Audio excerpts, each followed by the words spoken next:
It was a bright, sunny day in Birchwood where the Mackles lived, and Pickle was hot.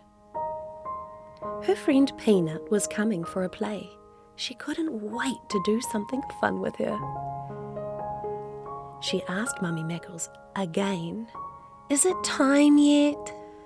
Pickle hadn't learned how to tell time, but don't tell her that. "It isn't fair," said Pickle. "Pocket's friend Jinky is already here, and they're so annoying." Elsie Elsie is the Mackles' aunty. A funny name, really. Chippy invited her today because she had made cupcakes and she wanted to share them with her. Finally, the doorbell rang. "Peanut's here," cried Pickle. She ran to the door and grabbed her friend. "Come on, Peanut." And off they went to Pickle's room to play.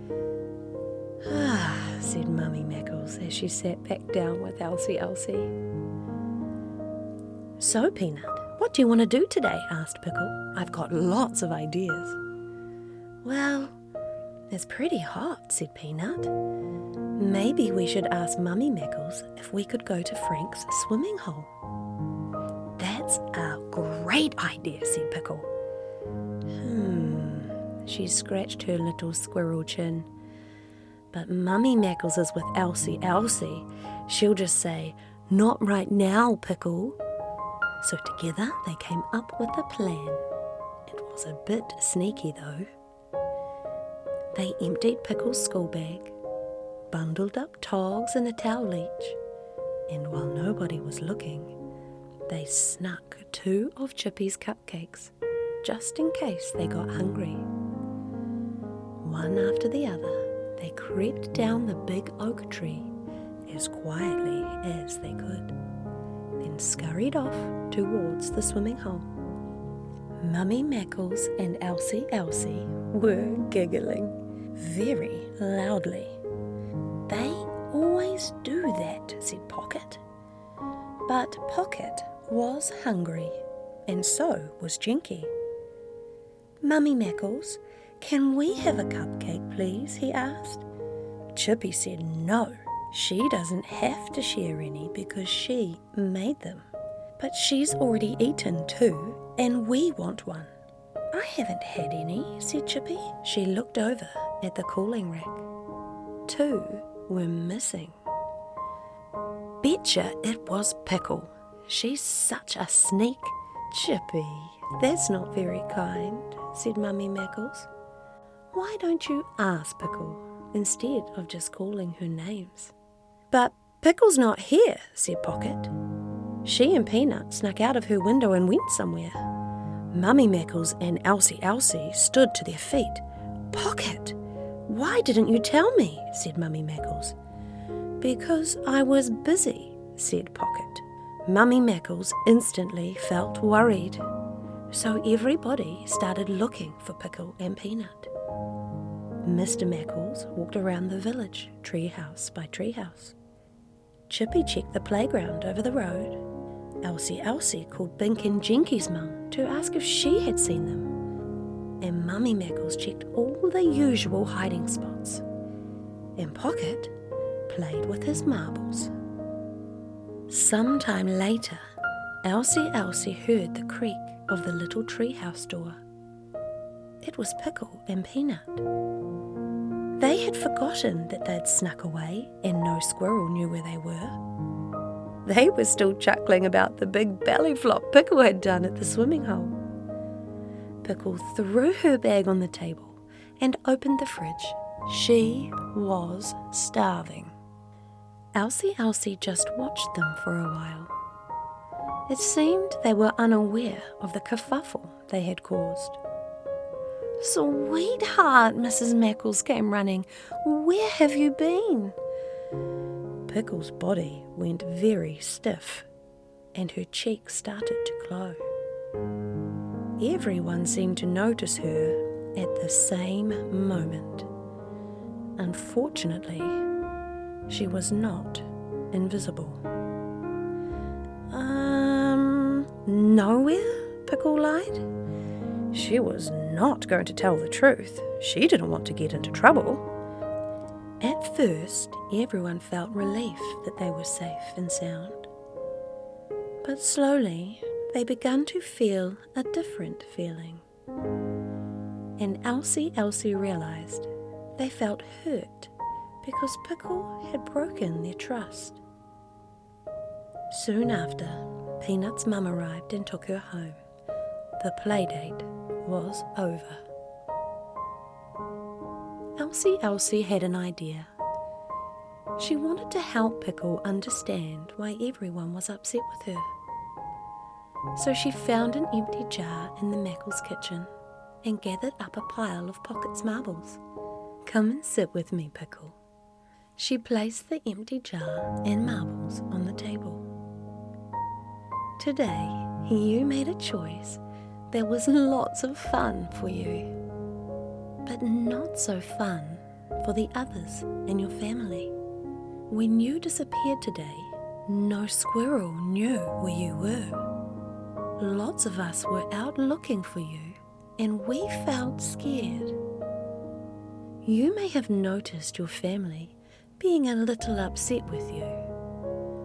It's because you broke our trust. Do you know what that word trust means, Pickle?" "No, not really," she said.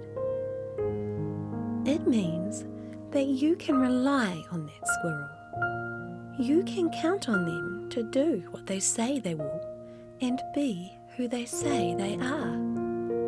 They are the same squirrel time and time again, which means they don't go changing all of a sudden.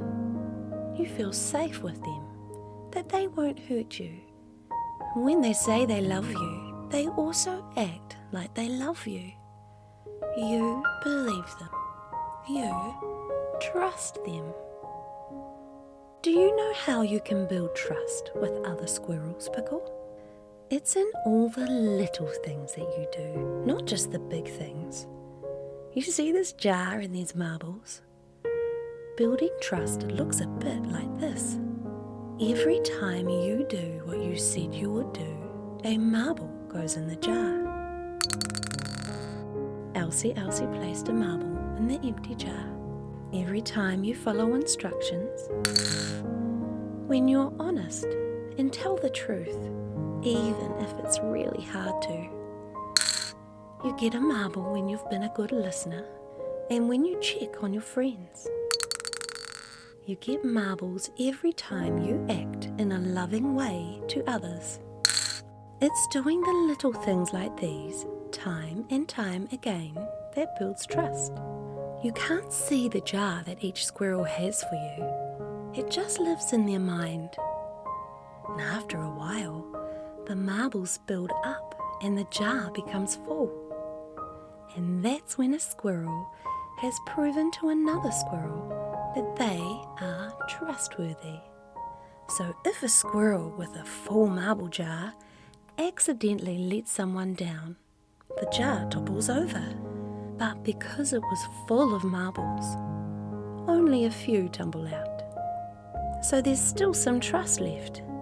But what happens if a marble jar tips over that only has a couple of marbles in it? All the marbles come out. Now it's empty. Pocket was eavesdropping. It's just like that time at swimming lessons, where I was really scared to get in, and Jinky was so kind to me. He said I had heaps of squirrels around me so I could be brave. He gets a marble for that, right? Then, later, when the lesson was finished, Jinky turned around and pretended he could talk out of his bottom and said, "Good job, Pocket." "Thanks, Pocket," said Elsie Elsie. Building trust looks differently for everyone, and what you need changes as you change. But the important thing is to begin putting marbles in now, one by one. So Pickle, where have you been today, my darling? Pickle felt that funny feeling again. She looked down. Elsie Elsie reached for her paw and held it warmly. We went to Frank's swimming hole. I knew it wasn't the right thing to do, and I'm really sorry I made everyone worry. Thank you, Pickle, for telling the truth. That was really brave, and I'm proud of you. You just earned a marble. Now, you lot, it's been a long day, and everybody is a bit tired and worn out. It's late and bedtime now.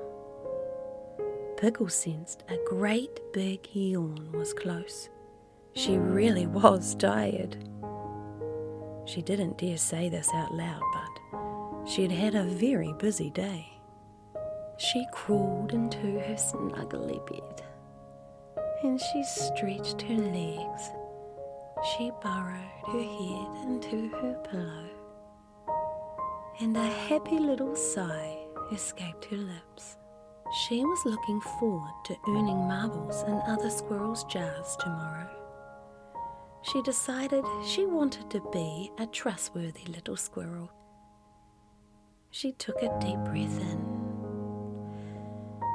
and slowly let it all the way out. She was ready to be swept away with dreams.